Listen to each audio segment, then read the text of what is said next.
চোখ থাকলে দেখা যাবে কোথায় লেখা আছে, কোন বইয়ের পাতায়? আমাকে দেখাবেন কেউ মেহেরবানি করে? চোখ থাকলে দেখা যায়, কান থাকলে শোনা যায়, জবান থাকলে বলা যায়। আচ্ছা কোথাও লেখা? ভাই আপনার নামটা চিল্লাম নাম, আরে আপনার চাইতে বড় সুন্দর চেহারা সুশ্রী, তো লোকটা ওরকম করছে কেন? আপনার চাইতে ভালো চেহারা, ভালো মুখ, ভালো কাপড় চোপড়, ভালো ফ্যাশন স্টাইল, তো লোকটা ওরকম করছে কেন? ভাই আপনার বাড়ি? চুপ করে আছে। আরে ভাই আপনাকে বলছে আপনার বাড়ি। পাশের লোকটা বলছে আসলে উনি কানেই শোনে।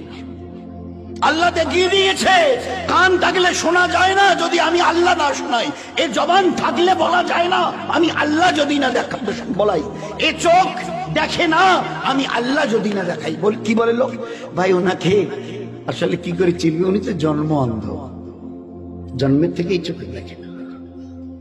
আল্লাহ দেখি এ হচ্ছে হকিকতে, হচ্ছে ঈমান, লা ইলাহা। চিউটি থেকে জিবরিল কেউ করে না, করেনেওয়ালা জাত আল্লাহ। আমাকে চলার জন্য যে হায়াত তন্দুরুস্তি রেখেছে এটা তার মেহেরবানি। পাশের বাড়িতে গিয়ে দেখো জওয়ান 22 বছরের ছেলেটা, মানে শুধু লেংড়িয়ে নয়, পা ছেঁচেলে মানে পিছন থেকে মাটিতে ছেঁচিলিয়ে যাচ্ছে, দাঁড়াবার কোনো ক্ষমতা নেই।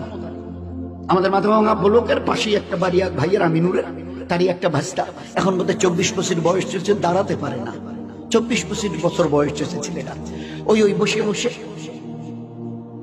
আল্লাহ তোমাকে একে দেখো আর তোমার নিজের চেহারাটাকে দেখে ভালো করে বুঝে নাও।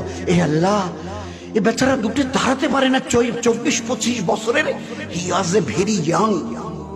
24 বছরের বয়সের লোক তো মানে যুবক হয়, আর সে দাঁড়াতে পর্যন্ত পারে না। আরে আল্লাহ তুমি কত দয়ালু যে আমাকে শুধু দাঁড়ানো নয়, দৌড়াবার মতো আল্লাহ তুমি আমাকে ক্ষমতা দিয়েছ। তবে আল্লাহ কোন জিনিসটা সিজ করে নেবে জানা নেই। এই জন্য দোস্ত একটু হুশ করে চলিয়ে, দুনিয়া মজাক উড়াবার জায়গা নয়, হুশ করে চলিও, আমার কাছে ফিরে আসতে হবে। ওই দিন আমায় 4টা জবাব নেব। সারাটা জীবন কোন আমলে কাটিয়েছো? জওয়ানি যখন টকবক করত, ওই জওয়ান কালের পুরো হিসাব শোনাও। Second question will be there, সারা জীবনের হিসাব দাও।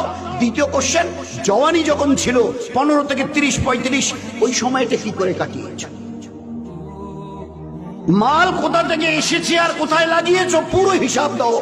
টাকা হিসাবে নয়, পয়সা হিসাবে, পাই পয়সা কি করে এসেছে। টাকার হিসাব দিলে 50 পয়সা গুলো যদি বাদ চলে যায়, ফাঁকি দিয়েছো, মদ খেয়েছো, ও হবে না। পাই কোন রাস্তা দিয়ে মাল কামিয়েছো আর কোন রাস্তায় মাল লাগিয়েছো, আমি তো বলে দিয়েছি কিভাবে কামাবে, কিভাবে খরচ করবে।